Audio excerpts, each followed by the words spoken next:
Peace and love, and welcome to another episode of Soul Care Session. I am your host, Satta Jallah, and yes, we are here. We are about to get into another soul nourishing conversation. I know last week we talked about, the last 2 weeks we've been talking about anti hustle culture, but how hustle culture has been uh, taking a toll on our mental, physical, and emotional health, and what we can do and how we can now unplug from that rhetoric or that doctrine of hustling and grinding, right? Because we are human beings, we are not machines. We are not rusty machines that need to be grinding and what have you. So we're talking more about anti-hustle and what we can do to improve our overall health, right? Because this is what the anti-hustle culture is about improving overall well-being, creating sustainable livelihood, um, in finding passion-driven work and just living the best that we can, right? So in today's episode is called Stop Hustling and Find Your Flow. Stop hustling and find your flow. So, how does one find their flow? Why is it important for you to find your flow, right? Finding your flow is connected to your authenticity, your purpose, and your well being, right? When you are living in your authenticity, you create clarity about what truly matters to you. When you're authentic, you conserve energy by avoiding habits, expectations, and roles that don't serve you. And I know that's uncomfortable for a lot of people to accept. What do you mean? I love being of service to other people. I love giving. And that's all great and well, right? But there's a fine line between loving to be of service and also serving from an empty cup, serving from a depleted place, right? Because when we do that, that's when resentment sets in. That's when toxicity sets in as well too. And we don't want to be serving from a place like that because that's not balanced, that's not sustainable, and that's not healthy, right? Authenticity reduces stress as you no longer feel the pressure to fit into societal molds or live according to external standards. And I talked a little bit about this in 2 weeks ago in the first episode, right? Um, the pressure of the pressure alone of feeling like we have to live up to someone else's expectations and standards and what they dreamed for us is keeping us prisoner, is holding us hostage, and is creating a whole slew of other issues, right?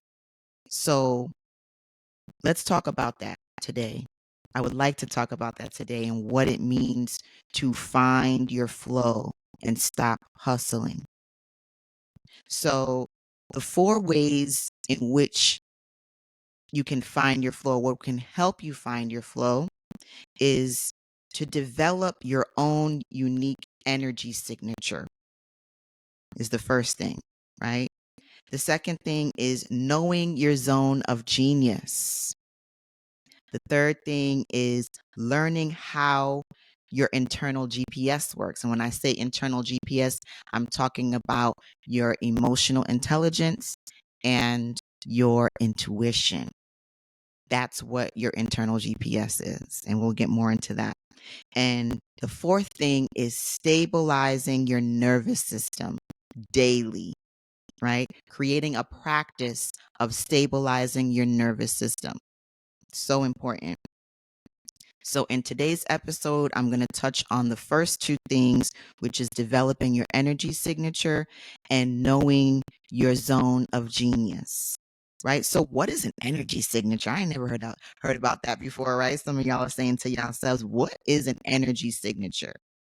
All an energy signature is the essence of your authentic self, right? How you show up, unmasked, being you.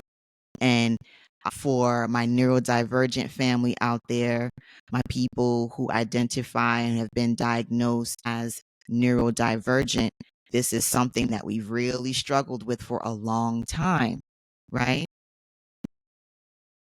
And how does your unique energy signature manifest in your work, your relationships, and your creativity? Right? So the steps to discovering your energy signature is being able to reflect on what energizes you versus what drains you.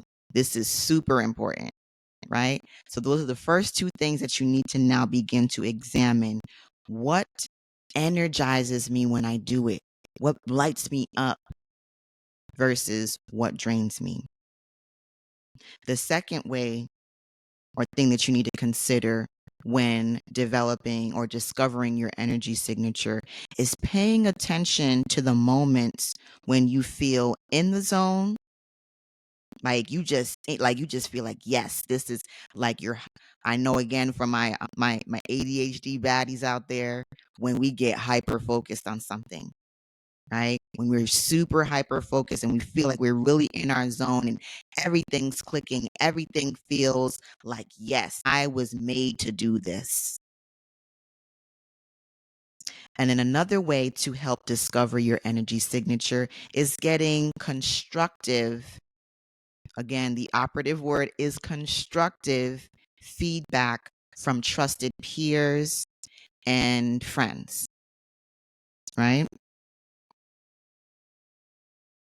So those are the things that can now help you discover what your energy signature is. And practical tools that can help you with that is journaling, right?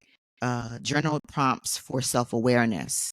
And I have a great free journal prompt exercise that you can access if you go to my Patreon. If you are a member of my Patreon, especially in the soul care community wellness clinic, it's a bi-weekly clinic where we do these different exercises. We have journal prompts that you will have access to. And even if you just join the Anti-Hustle Culture newsletter, you can get access to those things as well. And experimenting, another practical tool that you can use in discovering your energy signature is experimenting with different activities to identify your patterns. And I say experimenting with different hobbies. We need to get hobbies, y'all. Hobbies are so important, especially as adults. Like, that's another thing that we've been indoctrinated into, right? As soon as we get to adult age, it's like, I'm too grown to be playing games. No, actually, you're not. I mean, I understand when people are trying to play emotional games with you, it's different. But in terms of immersing yourself into playful, joyful activities as an adult, I don't understand why that has become so taboo for us to be able to do those things. That's how we stay connected to that internal GPS that I'm going to get into in a little bit, right? That's how we stay connected to that inner child, right? The inner curiosity, and being connected to your inner child is also another way for you to now stay connected to that inner genius, right? Because think about when we were little and we would play make believe and all these different games. We used to be so creative and so inventive, right? And that's where that that special sauce, that's that internal special sauce, right? When it comes to developing your unique energy signature. Now, the second thing, now before I get into the second thing, I just want to take a quick pause because y'all know I'm a yoga teacher now, right? I'm gonna guide y'all through some breath work and some mindfulness, right? So let's just take a quick pause. Deep inhale through your nose, slowly counting 1, 2, 3. Slow exhale out, counting 1, 2, 3, 4, 5. And we're just going to take a brief pause just to get centered and absorb all that was just said just now.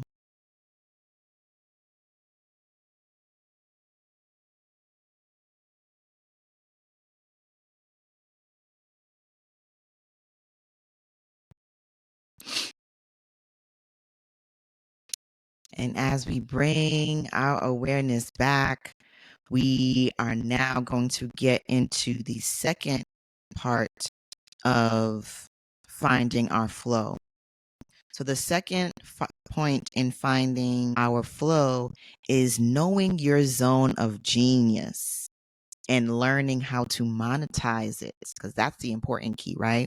We talked about how some of us are stuck in dead-end jobs or jobs that no longer feel fulfilling. And that is the contributing factor to why we are feeling burnt out. We are feeling, unfulfilled. And it's now these manifestations of health issues are now coming up for us, right? So how does one know their zone of genius and then learn how to monetize it? Because that's now what's going to lead us into creating that exit strategy, because I talked a lot about that in the last 2 episodes, is creating an exit strategy, developing a way to now pivot from one unfulfilling job into something that is more fulfilling, feels more purpose driven, and feels more sustainable for you, right? Now, defining your zone of genius is going to take knowing the difference between a skill, a passion, and that zone of genius, right? Now, there's differences between all of those 3 things, right? So when it comes to a skill is something that you learned. It's a learned ability to do something well, right? Like, so for instance, for me, I went to school for marketing and communications, right? There's certain aspects within the realm of marketing that I learned. It is a skill, right? Another skill that I've developed is web design, UX, UI design, right? I took a certification in that and learned how to do user interface and user experience design when it comes to developing an app or a website. Those are skills that I learned, right? Now, those skills are developed through practice and experience, but those skills may or may not bring joy or fulfillment, right? So you could have went to school for something. You could have taken a class, you could have taken a certification and learned how to do something, right? Some type of monetizable skill, right? Teaching, right? You went to school to be a teacher, right? So that you can now get hired by a school or a university or whatever the case may be to now create a living for yourself using that skill. Now, that skill may or may not bring joy or fulfillment. And that's the trap that many of us fall in, right? We are doing these various skills or these certain just even on the job training, we're learning certain skills to be able to maintain a particular job so that we can have money to pay the bills.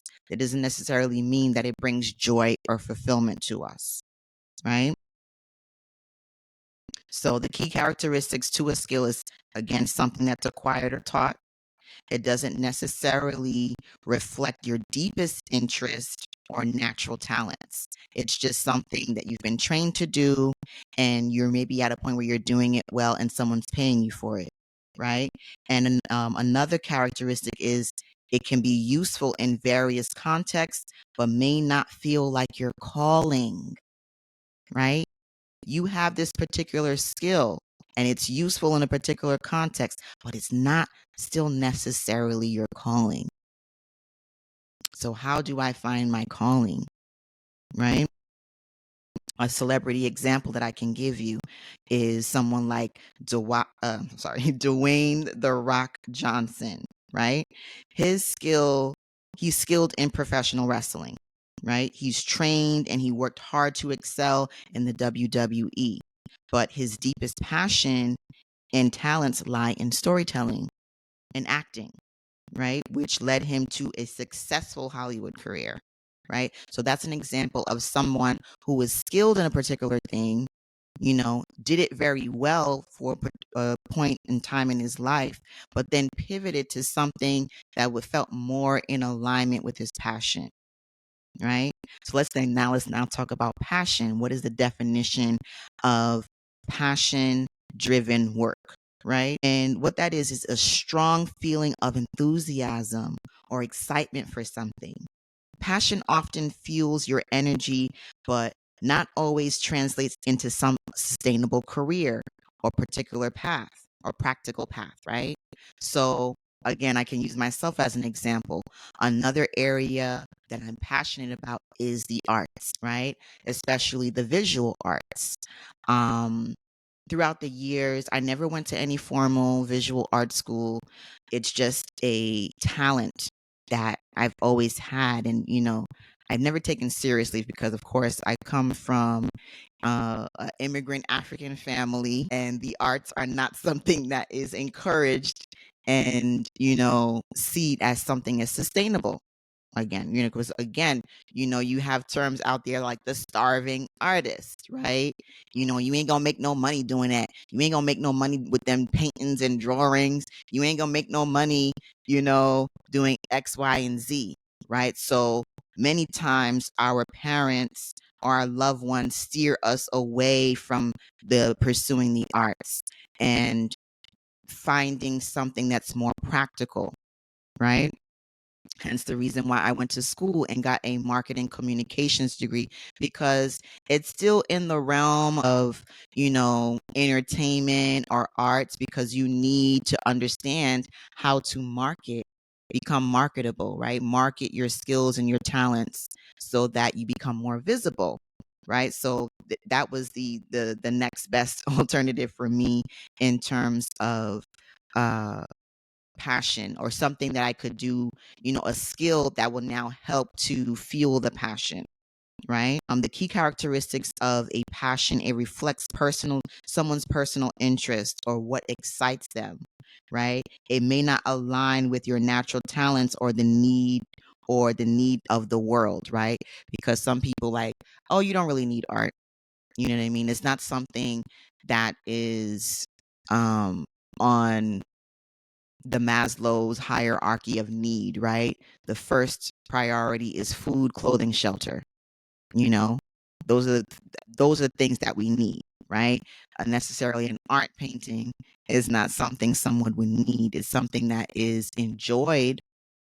It's something that brings color and inspiration. But in terms of being able to sustain the basic human needs, no, right? So another characteristic is it can be fleeting or evolve over time, right? I knew that I was in the performing arts as well. I'm a performing artist. I have a background in African dance and music and theater, right? And sometimes those gigs and those opportunities come, they're fly by night, or they come and they go. You know what I mean? It's not something where, okay, if I'm working, let's say at an advertising firm, I know I have the ability to now work there for as long as, my performance is good. And you know what I mean? I'm doing all of the required tasks of me in that job, right?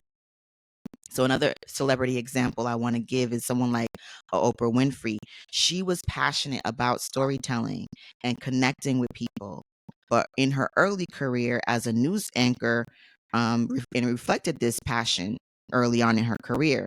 But it was when she combined it with her unique talents like empathy and presence that she then created her iconic talk show. So that's a perfect example of someone taking their skill set as in broadcast news And then now combining it with her passion of storytelling, she now created her iconic Oprah Winfrey Show, and then went on to develop her own network, the OWN Network, right? So now let's get into the zone of genius. What does it mean to now tap into your zone of genius? Zone of genius is the intersection of what you're naturally great at, in your innate talent, and what you're passionate about, and what creates the most impact for others. So there's three different elements in that, right? So it's your innate talent combined with your passion, and then it creates the most impact for others. It's where you feel most aligned and where your unique contributions shine. So the key characteristics of that, combining your natural talent, the work feels effortless and fulfilling at the same time. And then it creates the most value for others while being personally rewarding, right? So an example of that is someone like a Serena Williams, right? Her zone of genius lies in her gift, in her talent as a tennis player. She combines her natural athletic ability, her passion for the sport of tennis, and a relentless drive to inspire others. Remember when her and her sister Venus came on the scene? They were the first Black women tennis players, right? They've inspired so many people because of their innate talent, right? Their athleticism. That was developed over time, right? Serena's impact goes beyond just the tennis court. She provides that genius. It transcends the technical skill. It influences. She's in being able to influence culture and create a legacy from that, right? So that's what someone's zone of genius, getting into your zone of genius, can look like, right? So again, let's take another pause and think about that. Let that just sink in. And now we're bringing our awareness back into this conversation about zone of genius. What does it mean to be tapped into your zone of genius? And why does this even matter? Right? So understanding the difference helps us focus our energy. Pursuing our zones of genius allows us to maximize fulfillment and impact rather than just relying on a learned skill or a fleeting passion, right? So it's a combination of those two things. And it's that, special je ne sais quoi, that special sauce that now brings so much fulfillment and alignment, right? Making us to feel aligned. So some of the things that you can now begin to ask yourself is, what feels effortless but impactful when you do it? What do people come to you for, right? When thinking about how to identify your zone of genius, those are the two questions that you can now ask yourself, right? And in terms of monetizing or monetization of those skills or those zones of genius, is now um, producing or productizing, right? Turning that skill into some type of product. For an example, we see people who have created courses. We've seen people who go into consulting and coaching work, or other one-on-one services, right? The ability to now create digital products and different things like that, or collaborating with others, right? Collaborating on an event with someone who either falls in that same realm of zone of genius with you, and figuring out an event that y'all can collaborate on. Turning your genius into scalable opportunities. I know for myself, I made the decision to really take social media marketing and social media content creation very seriously. And that has now helped me to evolve into the realms of even doing this radio show and doing a podcast, and getting brand deals with, a particular clinic and overseas. It's opened so many doors of opportunity for me, right? Because being an artistic person and also learning the skills of marketing and communication, social media content creation was that perfect balance for me. That's what kind of brought me into a zone of genius. And I'm still continually exploring that more and more. And I'm encouraging all of you, my listeners, to do the same. If this topic that I'm talking about, this, of what I've been saying for the last few minutes, is something of interest to you and you want to dive more deeper into it, I truly encourage you to follow me on social media. My TikTok is at mind_body by Satta J, as well as on IG, mind_body by Satta J. And find my links. I also have my Patreon community where you can become a part of that community and learn some of the different offerings that I have. I know within the Soul Care Community Wellness Clinic that is on my Patreon, every other week I'm offering workshops and community building experiences, and I also do my virtual yoga classes to teach you how to become more in tune with your body, in tune and understanding your internal GPS and stabilizing your nervous system, because all these things are important when you think about recovering from burnout. Right? All of us have experienced burnout or either experiencing it right now, and we're looking for some type of relief, some type of comfort, and a different way of doing things. So tap into the soul care session every week, every Wednesday. Tap into my Patreon community and the Anti-Hustle Culture Project. So I want all of us to begin to understand and realize that our life is more than just a paycheck. All of us deserve to live beyond just thriving. And all of us have some type of passion driven purpose in this life. And I encourage you to do everything that you can to find what that means and what that is for you. Peace and love.